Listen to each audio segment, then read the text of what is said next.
I am Joaquim Alberto Chissano, President of the People's Republic of Mozambique. You are watching South Africa Now. Global Vision presents the television news magazine of Southern Africa.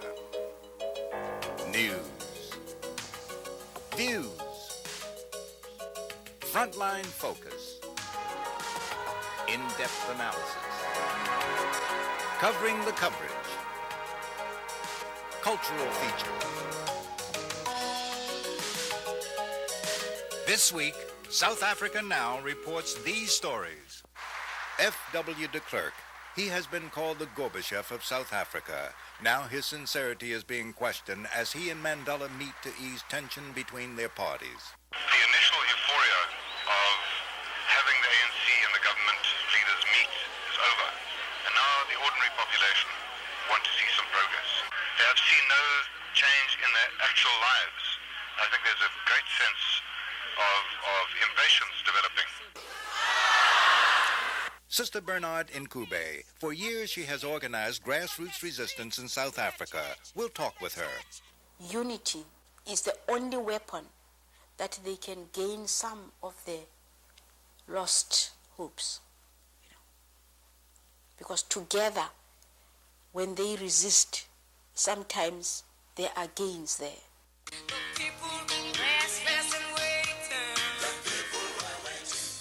And in our culture section, South African artists do a We Are the World type song to honor Nelson Mandela.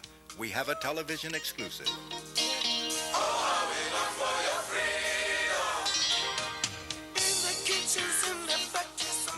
All these stories and more on South Africa Now. But first, the uncensored news with Thandeka Gqubule and Fana Kekana. Dumelang. The big news in South Africa is Nelson Mandela's recent meeting with President F.W. de Klerk, an occasion seen by many as an attempt to diffuse strained relations between both parties.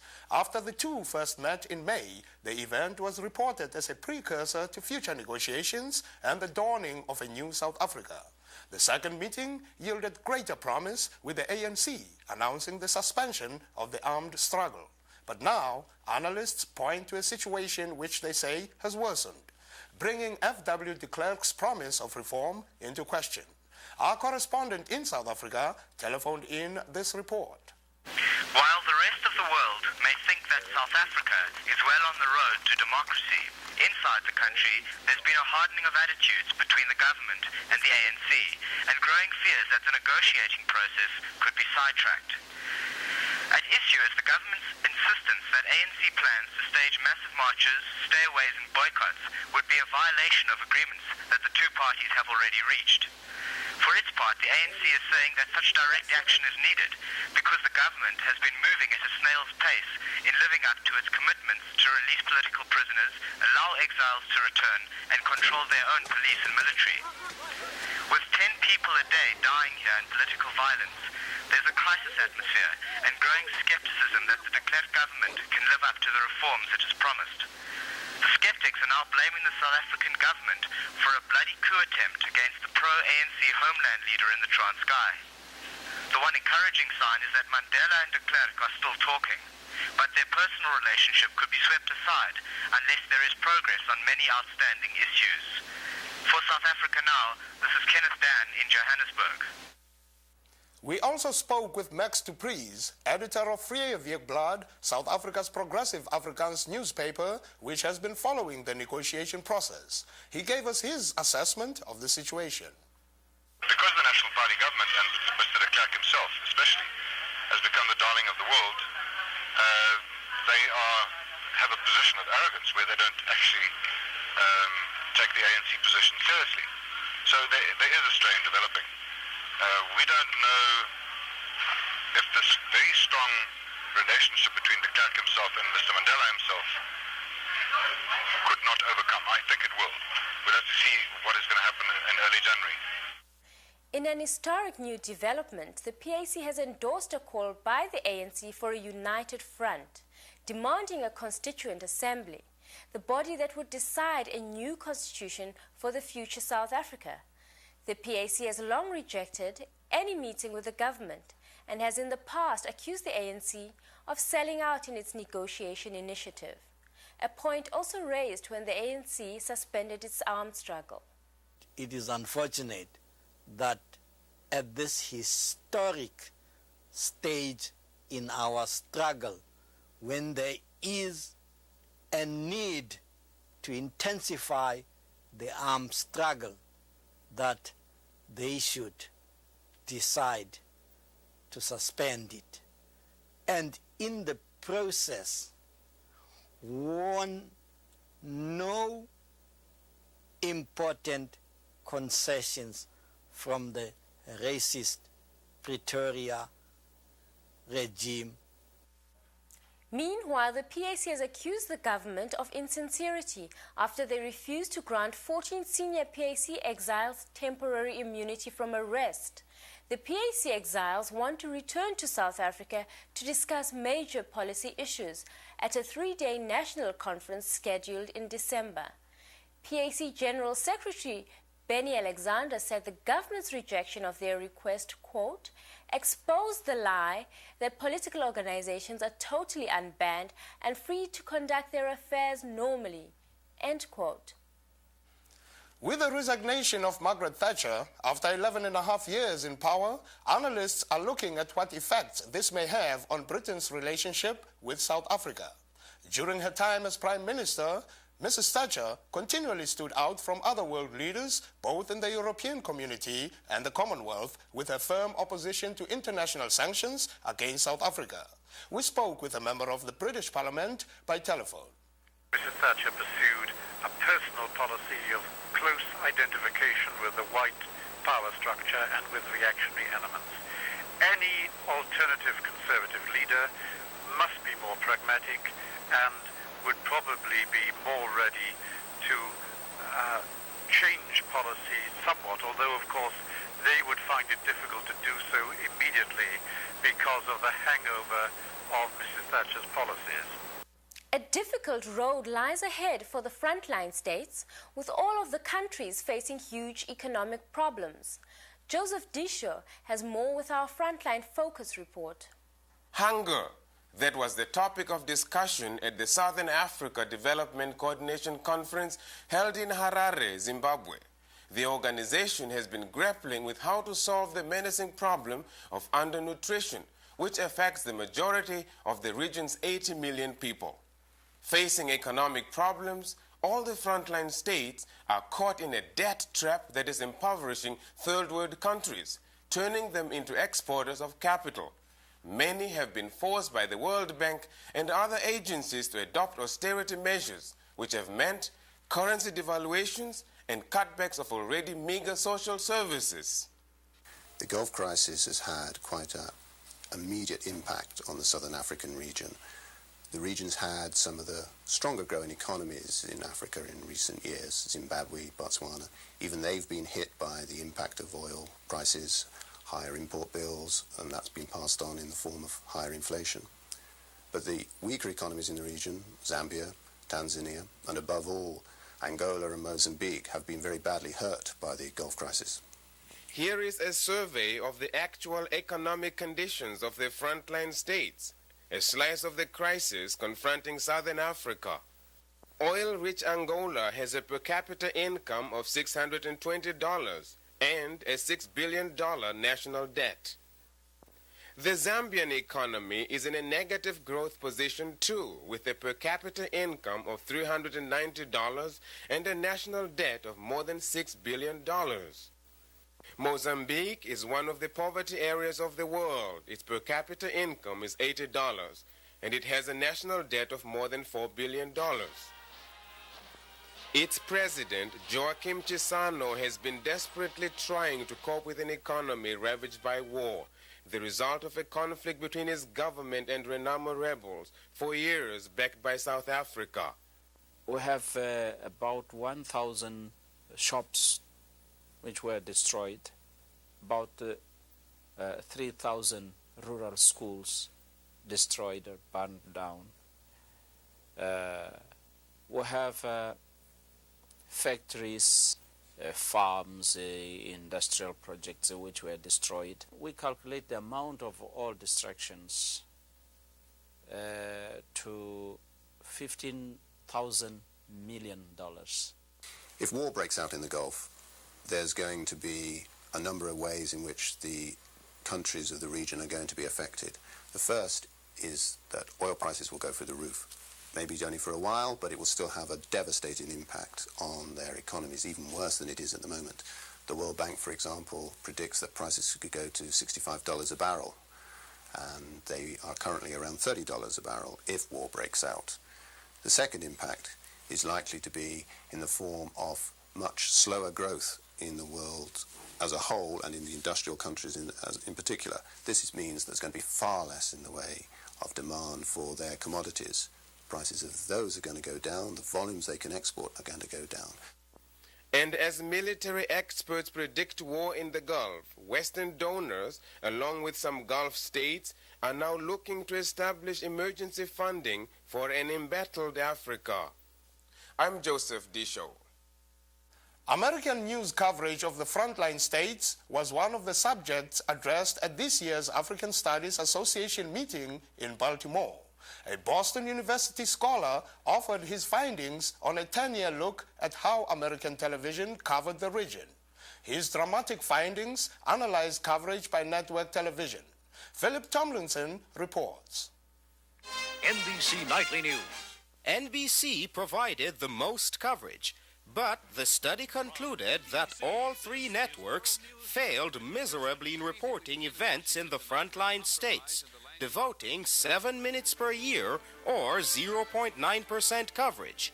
According to Chris Patterson of Boston University, journalists say logistical difficulties keep them from covering the region. Journalists say that they simply can't cover the story properly. On the other hand, there are a lot of strong arguments that journalists can do more, that if they work a little harder at it, they can get those stories, they can report them one way or another. One shocking finding is that the figure who received the most attention on U.S. television over all these years has been UNITA's Jonas Savimbi. It's curious, no frontline president even came close to receiving as much coverage as Savimbi did. I can't be certain of the reasons for that, but it seems to demonstrate an overall trend that the networks have had of following an agenda that is set by the U.S. government, following government priorities. The U.S. has for years supported UNITA, who's been involved in a destabilization campaign against the Angolan government. But even with the problems of war, famine, and poverty, Southern Africa continues to receive sparse coverage from network television. For South Africa Now, this is Phillip Tomlinson reporting. Some of the world's worst pollution. That's how Greenpeace describes South Africa. The international environmental group made its first official visit to the country this month to attend a conference. The meeting, entitled Environment for a Changing South Africa, was attended by resistance groups, trade unions and government officials who debated on how to protect the country's ecology.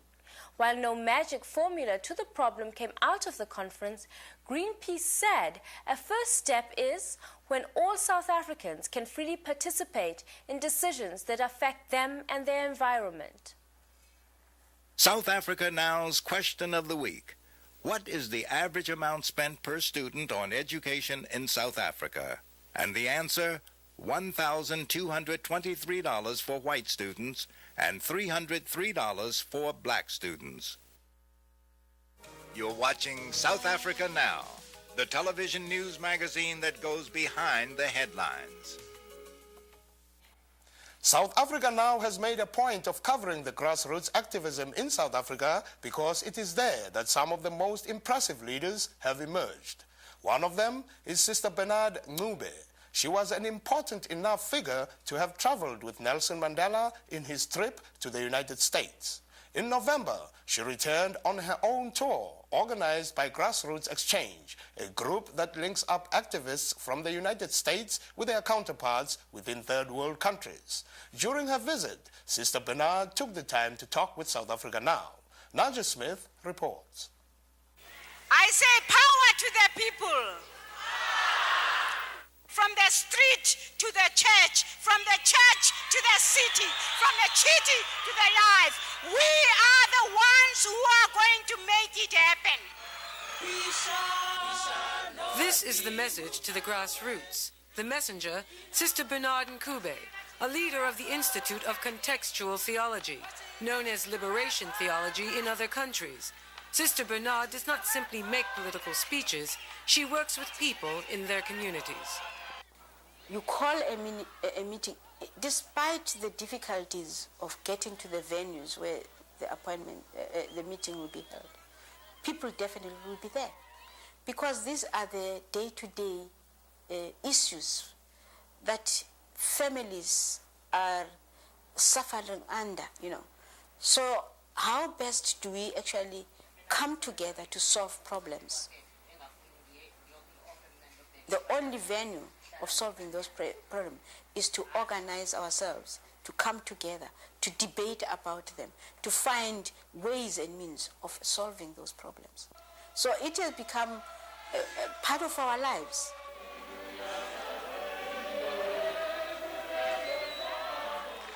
This is a story about organizing, and in South Africa, it takes place every day, everywhere.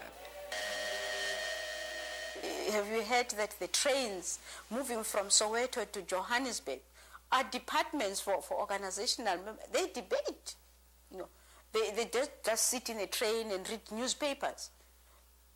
They get into a coach.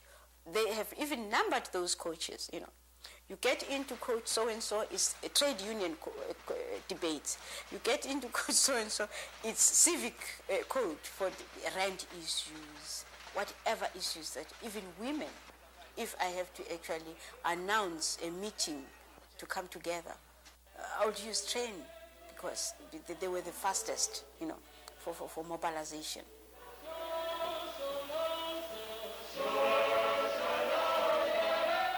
There was a building of unity. They knew one another, And the whole thing of an injury to one is an injury to all was best looked into at the train levels. Organizers say it has been this strategy that allowed the movement to survive and win on concrete issues. In fact, it was a strategy also of mobilizing on the ground, because it was the time when we actually built street-to-street committees, because we had to call them to report back on the issues of the rents, how the houses has to be given back to the people. First and foremost, they pay taxes. They have been actually paying quite a lot for Johannesburg without Johannesburg plowing back the monies back to the township. In Soweto, this approach led to a 6-year boycott of rents and utilities, with a loss to the government of 2 billion rand. This year, the government relented, giving homes back to residents, and declaring that Soweto and Johannesburg must receive equal services. This victory was achieved in large part through the efforts of the township's women. Although it's always known that they are never credited really for what they do. Women organized. When I speak of the successes of the rent issues, the rent is directly for the women because they are the ones that pay rents. And once they have understood the nature of the whole struggle, you could not break their spirit of resistance. It's this spirit of grassroots leadership which Sister Bernard feels the ANC must be responsive to, as many of its leaders have been in exile or in prison and are out of touch with local realities. This is the whole thing, because ANC ought to be seen at all times to be mandated by the people. So the mobilization, the restructuring, the development of their program, political program, must always come out from the issues that are day-to-day experiences of the people, to be fed into all those structures. This process of building democratic structures in the townships has been disrupted by the ongoing violence. Sister Bernard sees the crisis as both a political and a theological challenge. I can't tell you that how suffering does reduce a person to non-being, as if he's there but not there. And then I asked myself, how do you restore the dignity of a human being? How do you restore the respect of life to one who has seen life being so cheap? How do you say to a human being, you are an image of a living God?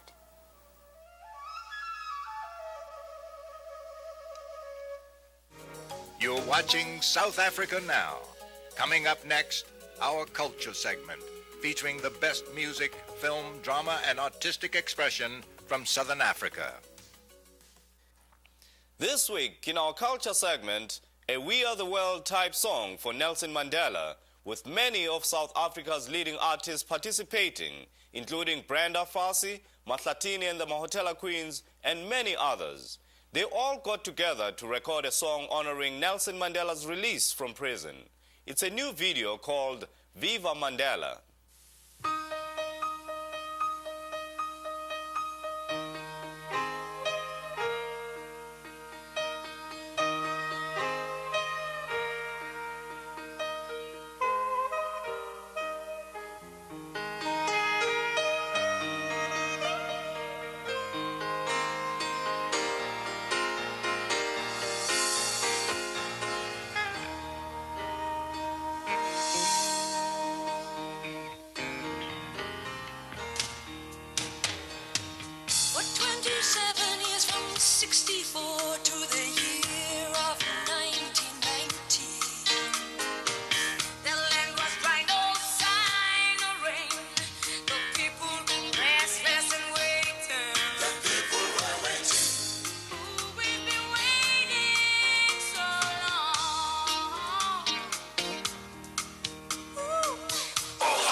the symbol of hope and prosperity, let me dedicate my poetic praise to the fountain of wisdom and inspiration.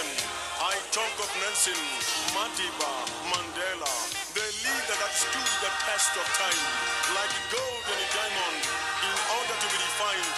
You have gone through the fires of time. Comrade Mandela, you are like an oak tree. You have survived all kinds of weather. Comrade Mandela, you are the hero.